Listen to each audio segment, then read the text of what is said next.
Bonjour à tous et bienvenue pour cette deuxième édition de l'Afterwork Aguerre. Je suis ravi de retrouver ceux d'entre vous qui étaient déjà là au mois de mars et je salue tous les nouveaux. Rappelez-vous, la dernière fois, on vous a présenté les nouvelles fonctions de la gamme KNX tertiaire.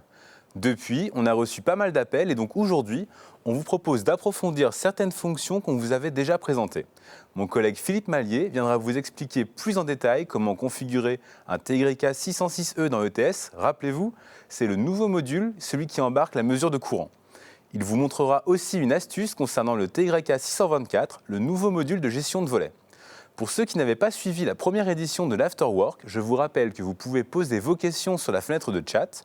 Nos experts techniques seront là pour vous répondre jusqu'à 20h30. Donc vous pouvez tout aussi bien assister tranquillement à la conférence et poser toutes vos questions après. S'il nous reste un petit peu de temps, on vous parlera aussi d'un nouveau service web sur lequel on est en train de travailler. Mais avant tout ça, vous vous rappelez de Check My KNX ?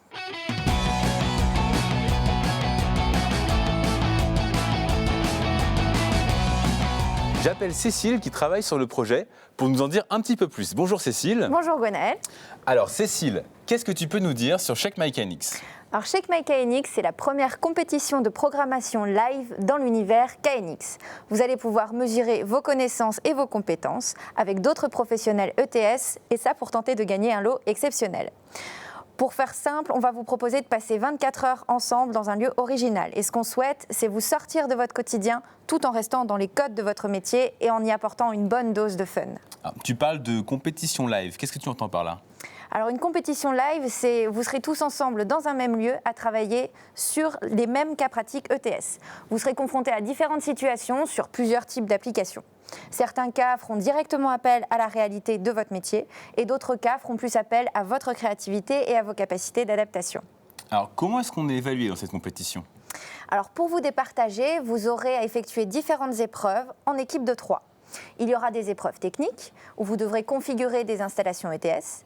Il y aura aussi une épreuve de créativité où vous serez amené à réfléchir sur un thème de prospective et à présenter le résultat de votre réflexion devant un jury. Ce jury il sera composé de personnalités du monde numérique, de personnalités de la filière électrique et aussi de collaborateurs Aguerre. Et il y aura enfin une épreuve qui fera plus appel au quotidien de votre métier. Là, vous serez évalué sur vos compétences techniques, mais aussi sur vos compétences commerciales. Et le but de tout ça, ce sera de désigner le champion de Check My KNX. Et le champion de Check My KNX, qu'est-ce qu'il gagne ? Eh bien, le champion de Check My KNX pourra s'envoler pour Las Vegas pour aller assister au CES 2015, l'Eldorado des objets connectés. Et ce champion, il sera désigné par une épreuve plutôt ludique parmi les 3 membres de l'équipe gagnante. Non, Cécile, si je comprends bien, il y a un seul gagnant. Oui, mais il y a plein d'autres prix à remporter sur les différentes épreuves, qu'il s'agisse de lot ou bien de mise en avant de votre entreprise sur les supports Aguerre. Et cette compétition, elle va se dérouler où ? Alors on vous a trouvé un lieu plutôt original qui se situe à Montreuil. C'est une ancienne usine transformée en loft et qui abrite maintenant une école de codeurs. Ça s'appelle Simplon, c'est très facile d'accès en métro et vous verrez, c'est vraiment un endroit super sympa pour passer 24 heures ensemble. Alors, ça se passe pendant 24 heures ? Tout à fait. Et je fais quoi ? Je viens, j'ai ma brosse à dents, mon sandwich, mon PC, et je fais quoi ? Alors ne t'inquiète pas Gwenaël, on s'occupe de tout. La restauration sera assurée tout au long de l'événement. En fait, vous n'avez qu'à ramener votre PC avec ETS installé dessus. Et pour les plus courageux, le lieu sera à disposition toute la nuit. Il y aura bien sûr un coin repos qui sera aménagé sur place et il y aura également une chambre d'hôtel qui sera disponible et mise à disposition donc de chaque équipe. Donc pendant 24 heures, je travaille sur ETS. Je fais la reste de groupe, je fais mes paramètres et ça fait un petit peu long peut-être, non ? Ça fait un peu long, on est d'accord. C'est pour ça qu'on vous a aussi concocté des animations qui seront prévues sur place. Check My KNX, c'est de la technique, du fun et du fun. Vous pourrez découvrir de nouvelles technologies, échanger avec des personnalités du monde numérique et il y aura aussi la possibilité de participer à des tournois qui n'auront pas grand-chose à voir avec ETS. Mais je vous en dis pas plus, je vous laisse quelques surprises encore pour le mois de septembre. Moi, ça me plaît bien et autant plus, j'ai vraiment envie de partir à Las Vegas pour voir le CES. Comment est-ce que je fais pour m'inscrire ? Alors pour vous inscrire, c'est très simple. Vous allez recevoir dans les prochains jours un email avec un lien vers le site de l'événement. Une fois sur le site, vous n'aurez qu'à remplir le formulaire d'inscription et on vous recontactera pour vous donner toutes les informations dont vous avez besoin. Eh bien, Cécile, merci pour toutes ces précisions. Merci Gwenaël. Je vous souhaite à tous une bonne soirée et on espère vous voir très nombreux les 25 et 26 septembre à Montreuil pour le concours Check My KNX. Merci Cécile. Merci Gwenaël. Alors maintenant, je vous propose de passer à la deuxième partie de cet Afterwork. Je vous propose d'accueillir mon collègue Philippe Mallier. Philippe qui est formateur chez nous. Alors, Bonjour, Philippe, Gaël. lors du précédent Afterwork, tu nous avais parlé donc, de différents modules et on avait évoqué le TYK 606E, Oui. qui est un produit qui permet de faire des fonctions de comptage. Et je sais qu'aujourd'hui, tu voulais nous parler donc, de détection de seuil de courant, de comptage de commutation, détection d'absence de courant. Oui. Donc, on va commencer avec la détection du nombre de commutations, Alors, c'est ça? avec le compteur de commutation, donc, cette fonction s'active, donc, par exemple ici sur la sortie 1, à partir du paramètre détection de courant, et donc, dans lequel nous allons retrouver ici la possibilité de compter le nombre de commutations, avec la possibilité de choisir la polarité, donc le sens ouverture-fermeture, fermeture-ouverture, ou un mouvement complet, la possibilité d'incrémenter ou de décrémenter, donc d'incrémenter de 0 jusqu'au seuil indiqué ici, ou alors de décrémenter de ce seuil jusqu'à 0. Dans notre exemple, nous allons choisir une valeur plutôt faible, qui sera de 5. Vous avez ici la possibilité de pouvoir modifier la valeur du seuil par un objet, c'est-à-dire que je peux mettre ici à disposition un objet dans le soft qui me permettra de modifier la valeur de ce seuil sans repasser par ETS. Là, je peux le faire à la volée. Là, je peux le faire à la volée à partir d'un superviseur, ce qui permet au client d'avoir un accès à cette valeur-là et de modifier en fonction, par exemple, de son type de charge, la valeur du compteur. D'accord. Je peux ici modifier l'émission de cette valeur-là. Je peux lui demander de me transmettre cette information sur changement d'état périodiquement ou sur changement d'état et périodiquement. Je peux lui indiquer le pas d'émission des valeurs. Donc ici, je vais choisir une valeur de 1, ce qui me permettra de transmettre à chaque changement d'état. Et puis, je vais lui demander ici de me transmettre l'objet seuil de comptage atteint sur changement d'état périodiquement ou sur changement d'état et périodiquement. Voilà, donc ce qui nous donne en termes d'objet ici, la valeur du nombre de manœuvres. Donc ici, la possibilité de visualiser le nombre de mouvements ou d'ouverture-fermeture ou de fermeture-ouverture en fonction du paramètre que j'aurais modifié au préalable. La possibilité ici d'avoir l'information de seuil atteint, c'est-à-dire que le nombre a atteint le seuil que j'ai paramétré précédemment. La possibilité ici de pouvoir modifier ce seuil-là, c'est-à-dire qu'ici, je vais relier cette information-là à un superviseur, par exemple, et le client peut donc modifier sa valeur de seuil, et la possibilité ici de réinitialiser cette valeur lorsqu'il a effectué, par exemple, son opération de maintenance. Donc là, si on est dans un cadre d'une opération de relamping, dans ta boîte à outils d'objets, là, donc tu as la possibilité de visualiser le nombre de commutations. Oui. Tu peux définir les différents seuils et tu peux aussi relancer le système après que l'opération de maintenance a été effectuée. De façon complètement autonome. Alors, je vous propose de visualiser cela par une démonstration. Donc ici, je vais faire 5 mouvements. Donc, vous pouvez visualiser ici l'information qui s'incrémente au fur et à mesure des mouvements. Et donc, au 5e mouvement, vous avez donc ici une information de type marche-arrêt qui est retranscrite par l'utilisation d'un buzzer. Donc, j'ai atteint mon seuil, j'en suis informé, je procède à mon opération de maintenance et je peux réinitialiser donc, cette information lorsque j'ai terminé. Voilà. Et donc là, le comptage peut reprendre Et donc, jusqu'à le comptage la prochaine repart. intervention. Exactement. Okay. Tu voulais aussi nous parler donc, d'une fonction de surveillance de seuil de courant. Alors, on peut effectivement ici surveiller le passage du courant électrique dans le relais. Donc, cette information s'obtient toujours dans la rubrique détection de courant.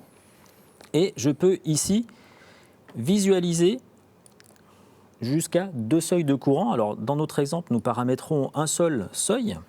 Donc, nous avons ici la possibilité de paramétrer le seuil. Donc, nous allons mettre une valeur plutôt faible dans notre cas de figure, de 250 mA.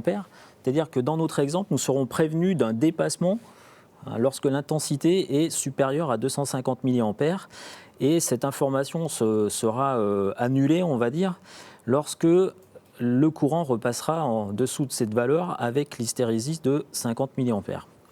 Donc je peux ici, comme dans l'exemple précédent, modifier la valeur par la mise en place d'un objet, c'est-à-dire qui rend le client indépendant de l'utilisation d'ETS. Je peux ici indiquer un temps d'acquisition, donc qui nous sera, dans ce cas ici, une valeur plutôt faible, c'est-à-dire que 1 seconde après le franchissement du seuil, je serai prévenu de ce franchissement de seuil. Alors là, c'est dans le cas où on a un produit qui peut tenir une charge importante, mais pendant une durée de temps précise. Voilà. Et à ce moment-là, par rapport à l'aspect du produit, on peut rentrer les paramètres dans Exactement. l'ETS. Je peux différer l'envoi de cette valeur-là. Je sais que le dépassement peut être supporté pendant un temps qui sera spécifié dans les données techniques. Hein.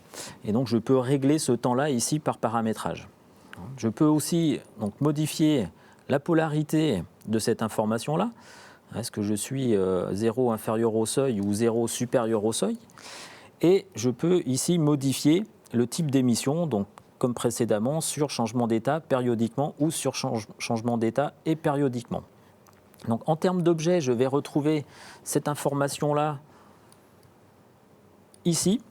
Donc ici, je peux modifier la valeur du seuil de courant à partir d'un objet et je retrouve ici l'information intensité supérieure au seuil que j'ai défini préalablement avec une information très simple de type un bit qui peut donc, nous envoyer une information sur un voyant ou n'importe quel autre système de ce type-là. Alors, je vous propose de vous montrer ça directement ici. Donc avec ici la valeur de l'intensité donc, qui est à 0. Et nous allons progressivement incrémenter cette valeur d'intensité jusqu'au dépassement de seuil qui sera affiché ici avec, par exemple, un pop-up. Donc là, tu as pris l'exemple d'un pop-up, mais on peut imaginer couper complètement la sortie du produit. On pourrait imaginer couper automatiquement la sortie sur un dépassement de seuil avec une plage de valeur donnée au bout de X minutes, secondes, heures, pourrait couper éventuellement la sortie de façon complètement automatique. D'accord. Alors, tu voulais aussi nous parler, Philippe, de détection d'absence de courant sur un relais fermé. Alors, je peux, par exemple, ici, sur la sortie 5, utiliser la fonction détection absence de courant. Donc, on est toujours dans la fonction détection de courant et je vais pouvoir ici activer la prise en compte de cette information-là, donc toujours avec la possibilité d'avoir un temps d'acquisition, c'est-à-dire à partir de combien de temps c'est anormal que j'ai plus de courant. Donc là, on va partir sur une valeur relativement faible, d'une seconde. Je peux polariser cette information-là, 0 présence de courant ou 0 absence de courant, et je peux, comme précédemment, modifier les paramètres pour l'émission de cet objet de notification, donc sur changement d'état périodiquement ou sur changement d'état et périodiquement. J'obtiens cette information-là dans les objets, donc absence de courant en fonction de la polarité que j'ai souhaité tout à l'heure, donc sur une information de type 1 bit, qui nous permet par exemple dans la valise d'afficher cette information en cas de non-consommation d'un récepteur. Donc je vois ici que normalement je devrais consommer et mon récepteur est en panne ou est défectueux, donc j'ai l'information ici, absence de courant. À partir du moment où mon récepteur va rentrer dans un état normal qui se remet à consommer, je vois que cette information disparaît. Donc ça, c'est particulièrement adapté pour des frigos, des pompes d'aquarium qu'on a évoquées lors du premier Afterwork. Tout récepteur qui est censé fonctionner dans un laps de temps donné donc permettra de vérifier avec nos paramètres qu'il a bien consommé sur cette plage de temps. D'accord. Alors, tu voulais aussi nous parler donc, du TYK624C, donc c'est le module de gestion de volet store, et tu avais une fonction intéressante que tu veux nous proposer aujourd'hui. Oui, alors cette fonction est disponible dans tous les produits de type store volet. Donc c'est la fonction indication d'état pour les positions hautes et positions basses. Donc nous pouvons aujourd'hui être informés sur l'atteinte de la position haute et l'atteinte de la position basse par un objet de type 1 bit. Donc cette information est disponible sur les sorties, sur toutes les sorties du produit, avec la possibilité de polariser cette information-là, donc position atteinte sur 0 ou position atteinte sur 1, d'envoyer cette information-là même en mode manuel, donc même lorsque le produit de sortie est en mode manuel, la possibilité de transmettre cette information sur changement d'état périodiquement ou sur changement d'état et périodiquement, la possibilité de différer l'envoi de cette information-là. Donc dans notre cas, nous allons différer de 1 seconde, c'est-à-dire nous allons être quasiment immédiat. L'atteinte de la position sera réalisée par le volet et nous transmettrons de façon quasi instantanée cette information-là. Donc j'ai exactement le même type d'information pour la position basse, avec les mêmes paramètres donc, que nous allons régler ici sur 1 seconde. Et nous allons donc ensuite, voie par voie, activer ou non cette fonction-là. Donc je vais ici sur la sortie 1 activer l'utilisation de la position haute et de la position basse, ce qui, dans notre exemple, nous permettra d'afficher sur un voyant l'état de la position du store. Donc ici, nous aurons un bouton Calista. Donc sur les deux touches, une touche en haut et une touche en bas, nous pourrons afficher l'état. Donc, tu récupères deux objets, un objet position haute, un objet position basse que tu peux réutiliser après comme tu veux. À loisir sur un voyant par exemple. Donc ici, sur des boutons Calista, donc le store a quitté la position basse. Donc il est en mouvement, il monte. Donc ici, les deux voyants sont éteints, ce qui signifie que le store est en position intermédiaire. Alors il est soit en mouvement, soit en position intermédiaire.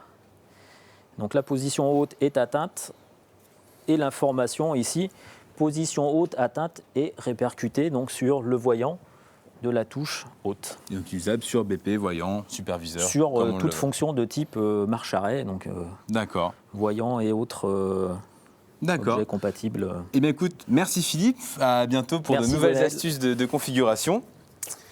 Alors, est-ce que tout le monde est toujours là ? Si vous vous rappelez, au tout début de notre conférence, je vous avais dit que je vous reparlerai d'un nouveau service web. Alors nous y voilà. Le nouveau service web, c'est Aguerre Énergie. C'est un service qui valorise vos bâtiments intelligents. Les utilisateurs, qu'ils soient exploitants ou habitants, visualisent et gèrent à distance leur consommation énergétique en temps réel. Évidemment, tout ça dans un environnement totalement sécurisé, accessible depuis un PC, un smartphone ou une tablette.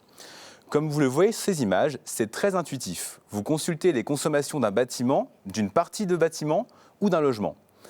On voit bien ici les graphiques qui représentent les consommations en temps réel d'électricité, de chauffage et d'eau. Alors je m'arrête ici, on vous en dira beaucoup plus une prochaine fois. C'était tout pour aujourd'hui. Alors je vous rappelle que nos experts sont encore disponibles jusqu'à 20h30 pour répondre à vos questions sur le chat. J'espère que vous avez passé un agréable moment avec nous et je vous redonne rendez-vous à Montreuil les 25 et 26 septembre. Guettez votre boîte mail, n'oubliez pas de vous inscrire pour le concours Check My KNX.